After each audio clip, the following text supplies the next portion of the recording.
네, 가장 핫한 기업과 산업 이슈 짚어봅니다. 두 번째 코너, 이 코너. 오늘의 주제 짚어보겠습니다. 알려주세요. 네, 오늘의 주제는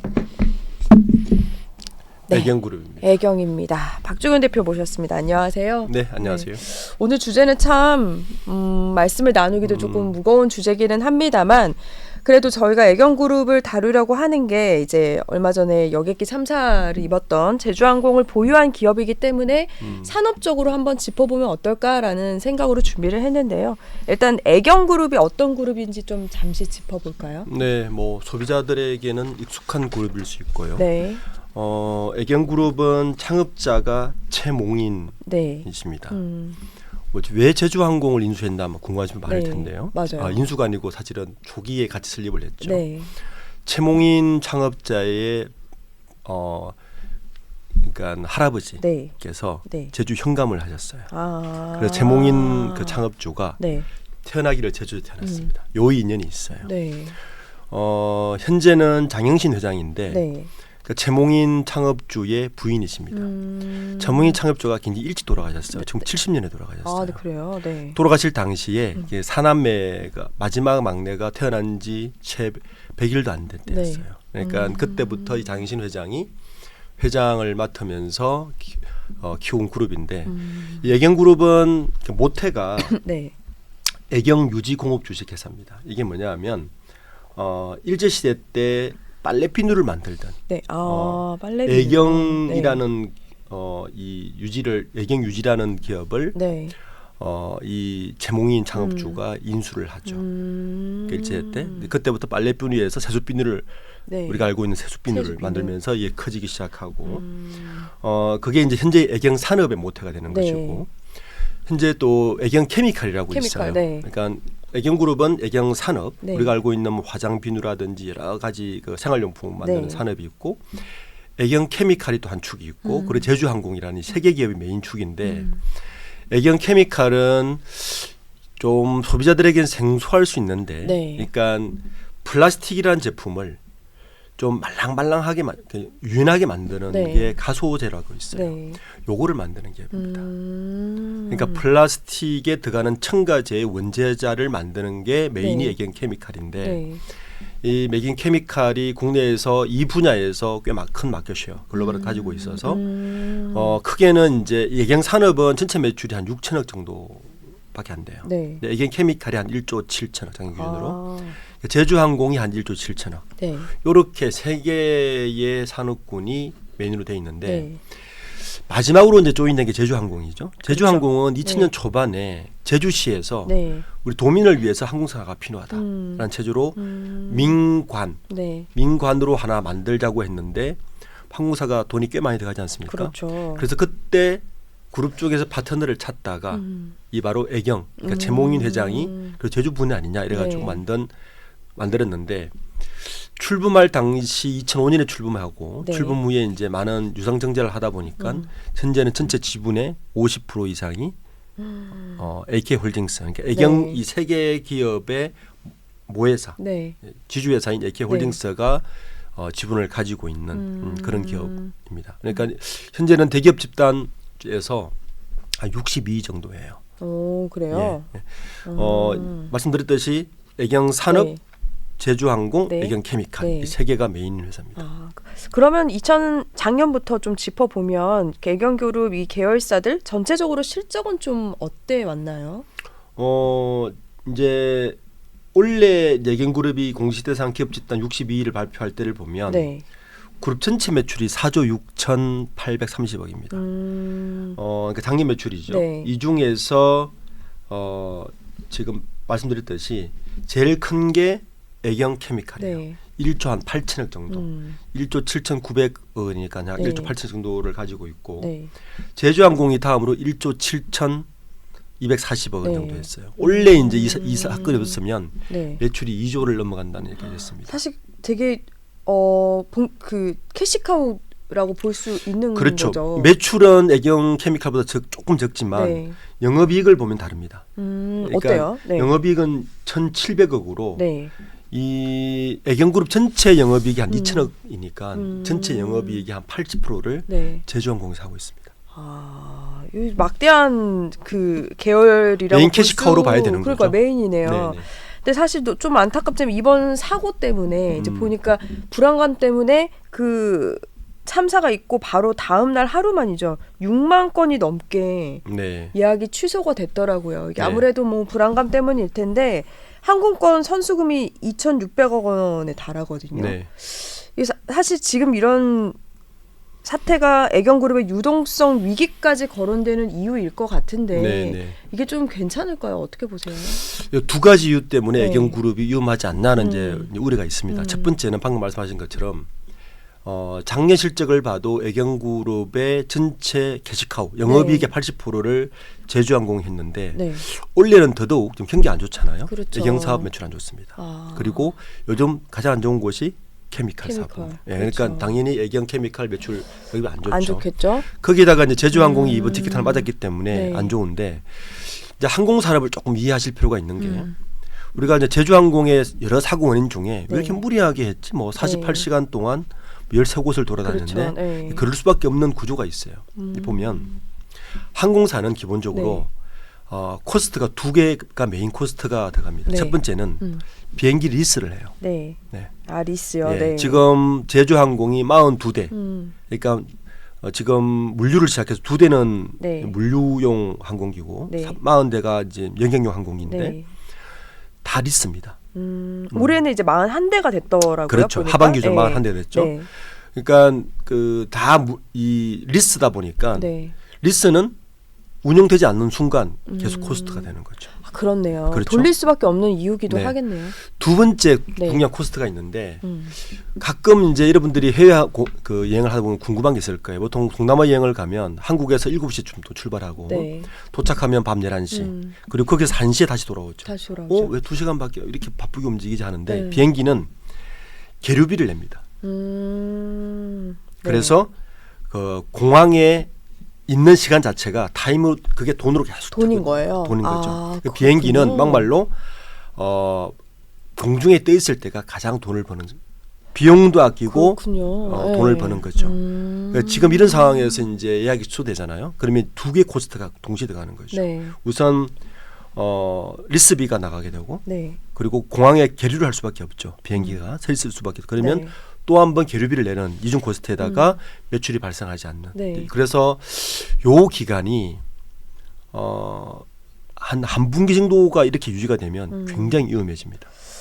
불안할 수밖에 없을 것 같긴 한데 네. 또 하나는 지금 대한항공하고 아시아나 합병을 했잖아요. 네. 안 그래도 이제 LCC 업계 재평 구도가 있을 거다 했는데 조금 제주항공이 사실 뭐 업계 일이라서 괜찮을 거라는 여론이 많았거든요. 네. 근데 지금으로서는 조금 불리할 수도 있을 것 같기는 해요. 자금적인 것도 그렇고 뭐 어떤 심리적인 요소도 그렇고요. 소비자들이 봤을 때. 우리가 이제 LCC 업계를 한번 보셔야 되는데 네. 국내 LCC 항공사가 꽤 많잖아요. 그렇죠. 네, 이게 이제 네. 그 팬데믹 이전에 굉장히 여행붐이 불면서 쭉 생겼다가 네. 팬데믹 때 뭐 도산 위기로 가면서 구조조정을 하고 지금은 요 구조조정 중간에 있습니다. 네. 그러니까 그러다 보면 이합 집산이 이루어지죠.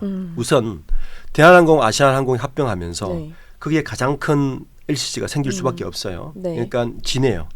에어 부산, 에어 서울 세 개가 그렇죠. 합병을 할 겁니다. 통합을 그러면 하면, 네. 현재는 제주항공이 LCC 가장 큰 그렇죠. 항공사지만 그렇죠. 네. 일단 이 통합 LCC가 제일 크게 될 거고요. 그러니까 이게 대비해서 네. 이미 제주항공도 M&A를 사고를 시작했죠. 네. 그 2019년도에 이스타항공 인수를 추진했을 거예요. 네.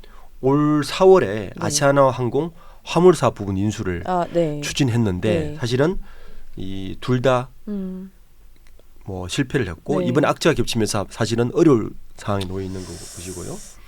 여기에 대해서 이제 2위 자리까지 위험하지 않느냐 말까지 네. 나옵니다. 왜냐하면 2위가 지금 대명 소노그룹하고 네. 에어 프레미아하고 티웨이 항공 네. 1회 주주로 나서면서 네. 대명 소노그룹이 유럽과 미주 노선을 합친 HSC 대형 항공사와 저가 항공사를 합친 개념입니다. 네. 요 출범시키려는 관측이 있어요. 근데 이렇게 되면 그럼 제주항공이 이번 악재와 더불어 3위까지 밀려나는 게 아니냐. 지금 업계에서 그런 이야기가 나오고 있습니다. 당연히 지각 변동이 나올 수밖에 없는 이야기인데 이런 것도 있더라고요. 대한항공 아시아나로 인해서 통합된 LCC는 얘네의 정비 사업을 쓸 수가 있잖아요. 네, 그렇죠. 근데 예를 들면 제주항공은 지금 그러지 않은 상황에서 MRO를 많이 해외로 보낸다면은 지금 안 그래도 위기인데 이런 부분에 지금 왜냐면 정비 얘기도 계속 나오고 있잖아요. 이런 부분도 진짜 걱정되는 요소 중에 하나일 것 같기는 해요. 또 이런 게 있죠. 이번 항공기의 그 기종이 네. 보잉 737 800이라는 네. 기종인데 사실은 항공사 업계에서는 가장 가성비 좋은 비행기라고 그렇죠. 해요. 가장 많기도 하고요. 그리고 이제 LCC 항공들을 보면 네. 재밌게도 다 동일한 항공을 씁니다. 동일한 비행 기종을 써요. 그렇죠. 네. 이유가 있겠죠. 네. 이제 수리비라든지 운영비를 같은 기종이면 가장 쉽게 싸게 할 수 있는 네. 이유가 있는데 이렇게 이제 대형 항공사가 LCC를 통합해 버리면 어떤 경쟁력이 생기냐면 여러 기종을 쓸 수가 있어요. 아, 그럴 수 있겠네요. 그렇죠. 그럼 소비자들이 요즘 비행 기종도 본단 말이에요. 네. 예, 그런 식의 경쟁력도 가지기 때문에 이렇게 되면 점점 더 이 제주항공의 입지가 좋아질 네. 가능성이 있다. 이번에도 이런 사태에서 LCC 중에서 유일하게 주가가 오른 곳이 하나 있었어요. 티웨이 항공. 네. 다른 기종이었기 때문에 그렇습니다. 아, 그러니까 이게 기종에 대한 그 국민들의 인식이 생기면서 그렇죠. 이 부분도 굉장히 고려 대상이 될 텐데 지금 악재인데 이게 사고 원인 조사는 이제 별건으로 지금 계속 진행 중이고 제주항공에 대해서 이제 본격적인 조사가 시작이 됐더라고요. 압수수색도 했고 저는 근데 제일 궁금한 게 이제 만일 중대재해처벌법이 적용이 되기 시작한다면 이것도 굉장한 악재 중에 하나가 될 것 같거든요. 중대재해처벌법은 저는 뭐 당연히 좀 네. 진행될 것 같고요. 여기에 한 가지 더 해서 중대시민재해처벌법이 더 네. 주목이 되고 있습니다. 이게 뭐냐면 중대재해처벌법은 네. 그 공중교통수단인 네. 항공기에서 발생해 시민 근로자가 모두 숨졌을 때, 네. 이럴 때는 중대시민재해에 해당이 됩니다. 아, 그럼 사상 첫 그 적용이 될 지금 수도 있는 거예요? 요 중대시민재해에 네. 해당해서 판단해서 진행되는 사건들이 있어요. 네, 어떤 게 있나요? 우선 기억하시겠지만 작년에 그 성남 정자교 붕괴 사고, 네, 요게 기억납니다. 거기에 해당되고요. 네, 그다음에 지난해 7월달에 발생한 오송 지하차도 네, 수해 사건이 네. 바로 이 중대 재해 시민처벌법에 해당돼서 여기 지금 진행 중에 있단 말이에요. 네, 수사가 끝나지 네. 않아서 만약에 이게 이번에 제주항공이 중대 재해 시민 처벌법에 들어가면 세 번째로 이제 사건이 진행될 것 같습니다. 이건 어떻게 되는 거예요? 그러면은 중대재해처벌법도 조금 더 과중하죠. 가중. 예, 왜냐하면 일반 시민 뭐 근로자까지 다 왜냐하면 근로자가 포함됐잖아요. 네, 기장, 부기장이 그렇죠. 그다음에 승무원들이 있으니까 네. 일반 시민이 포함되어 있죠. 그러니까 요건에 해당이 되는 거죠. 기업이 전체가 흔들릴 수. 상당한 있는 타격이 요소네요. 있을 수 있는 거죠. 네.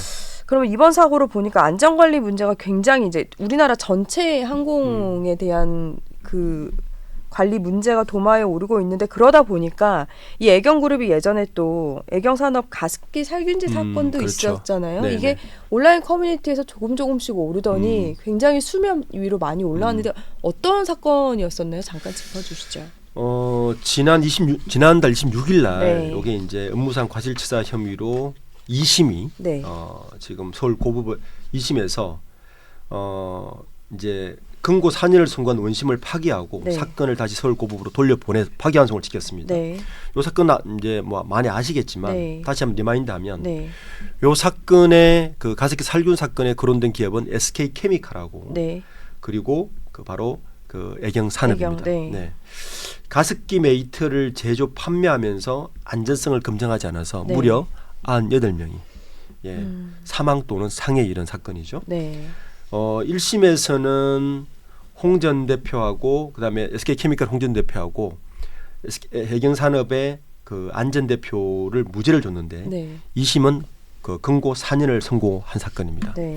요게 이제 여기에 지금 연루된 분이 안용찬 부회장이라는 네. 분이 있어요. 요 분이 이제 이 제주항공과 무관하지 않은데 이 아까 애경그룹에 사남매가 있다고 네. 그랬잖아요. 지금 5남매 그 중에 딸이 한 분 있는데 네. 최은정이라는 분이 있어요. 이분 네. 남편이 안용찬 부회장이에요. 아. 이 안용찬 부회장이 실제 제주항공을 키우신 분입니다. 네. 예, 그러니까 제주항공 설립부터 그래서 그 당시 재계에서는 이 제주항공은 딸이 가져가는 거 아니야? 안용찬 부장이 오래 있었는데 그런데 네. 이 안용찬 부장이 2019년도에 임기를 1년 놔두고 네. 돌연 사퇴를 합니다. 바로 이 가습기 살균 사건으로 현재 피의자로 돼 있어요. 네. 네, 그래서 뭐 이 제주항공과 무관하지 않고 이 가습기 살균 그러면서 이 가습기 살균 역할 다시 부각되면서 네. 이경그룹에 대한 비난이 쏟아지고 있고 여기다가 이제 불매운동까지 그러니까요. 예, 그렇더라고요. 다시 이제 네. 리마인드 되고 있는 것 같습니다. 보니까 애경 쪽에서는 지금 당연히 긴박할 텐데 김앤장의 자문을 의뢰하기도 했더라고요. 네. 뭐 당연하겠죠. 지금 뭐 그룹의 사활을 걸고 있는데 아까 제가 이제 리스크를 두 가지 말씀드렸는데 네. 제주항공이 움직이지 않을 때 그룹의 캐시카우가 무너지는 문제가 있지만 네. 또 제주항공의 주식을 보면 최대 주주가 AK홀딩스 네. 지주회사인데 네. AK홀딩스가 제주항공의 주구식을 담보로 상당 부분 담보대출도 했고 네. 뭐 여러 가지 돈을 빌렸었어요. 채권도 발행했고. 네. 자 그러면 문제가 뭐냐면 지금 제주항공 주가가 떨어지지 않습니까? 네. 이렇게 되면 이 담보 잡힌 주식을 더 담보를 잡든지 주식이 시장에 다시 나와야 되는 상황입니다. 그렇죠. 그러니까 최대 주주가 위태로울 수 있고요. 그러면 이게 이제 그룹의 재무 구조까지 같이 견딜 수 있어서 어제 보니까 제주항공의 경영지원 네. 팀장이 나와서 뭐 그럴 리는 없다고 지금 진단하는 것 같지만 네. 금융시장에서는 굉장히 불안하게 보고 있습니다. 특히 이제 이 팬데믹 3년을 거치면서 네. 제주항공의 재무 구조가 부채 비율이 상당히 높아진 상태에서 네. 그때 이 부채 비율과 재무 구조를 견디기 위해서 AK홀딩스가 최대 주주이면서 제주항공의 주식을 담보로 상당 부분 대출을 한 것이 네. 있는데 이게 주가가 떨어지면 이게 마진콜이 들어올 수 있잖아요. 그렇죠. 이런 상황까지 겹치면 제주항공뿐만 아니라 애경그룹 전체의 재무 구조에 상당한 리스크를 작용하고 있다 이렇게 볼 수 있을 것 같습니다. 이 취소된 항공 표만 해도 유동성이 왜냐하면 당연히 그렇죠. 기본적인 거니까 빨간불이 더 가중될 수 있겠어요. 그렇죠. 이게 왜냐하면 이 항공사라는 게 네. 굉장히 안정적으로 하는 산업 구조가 아닙니다. 그렇죠. 그러니까 자전거 같은 자전거 산업 구조를 갖고 있거든요.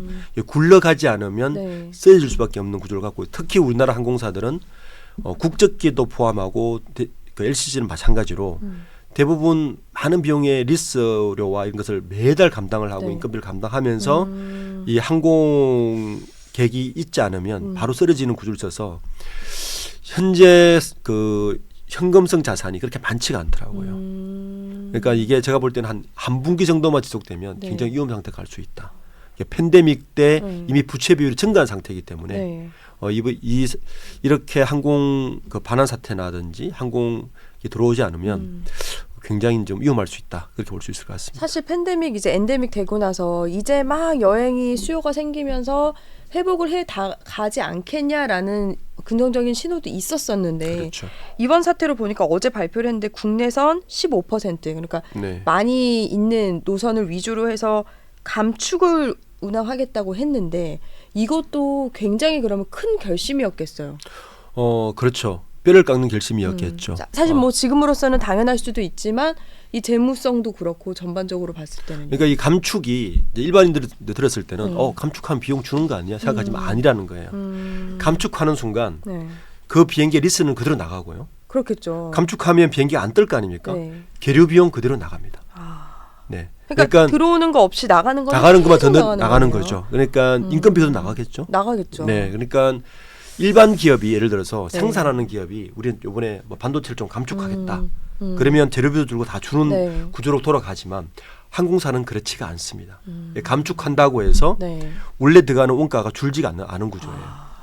그러니까 항공사의 감축은 일반 제조업과 전혀 다르게 받아들여야 되는 거죠. 이게 사실 제주항공이 어려우면 애경이 이제 뭔가 적극적인 지원까지는 아니어도 이게 든든한 백이 되어야 되는데 애경 자체가 힘들기 때문에 이게 전체적인 제주항공 애경 모두가 힘들어질 수밖에 없는 거는 당연한 것 같기도 해요. 제가 말씀드렸지만 애경 그룹의 네. 전체적인 포트폴리오를 보면 애경 케미칼이 1조 한 8천억에 네. 영업이익이 600억도 안 돼요. 네. 네. 그럼 제주항공이 한 1조 8천억에 네. 영업이익 한 2천억 가까이 되니까 네. 뭐 애경 산업은 지금 더 직탄을 맞는 것 같고요. 이제 불매운동까지 벌어지고 있으니까 네. 이렇게 되면 제주항공이 전체적으로 재무 구조를 바칠 만한 계열사가 없다고 봐야죠. 그러면 애경은 어떻게 해야 되는 거예요? 지금 당장 해결할 일도 너무너무 많잖아요. 그렇죠. 우선은 뭐 이 사건이 터졌기 때문에 제주항공을 가장 신속하고 빠르고 그리고 안심할 수 있는 모든 네. 방안을 다 제시하는 게 첫 번째라 봅니다. 그래서 다시 정상적인 가동을 할 수 있는 시간을 당기는 게 지금으로서는 네. 가장 최선이다. 다른 방법을 쓸 방법이 없다.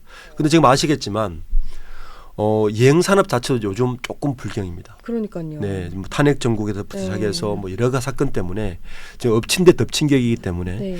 이럴 때는 새로운 무슨 돌파구를 찾기보다는 현재 문제를 가장 빠르고 완벽하게 네. 안전 문제부터 시작해서 소비자들에게 그 부분을 안심시키는 게 지금 최우선이라고 생각됩니다. 알겠습니다. 다음번엔 좀 이런 사고 원인 규명이라든지 좀 희망적인 이야기를 갖고 좀 뵐 수 있기를 바라겠습니다. 박주근 대표셨습니다. 감사합니다. 네, 감사합니다.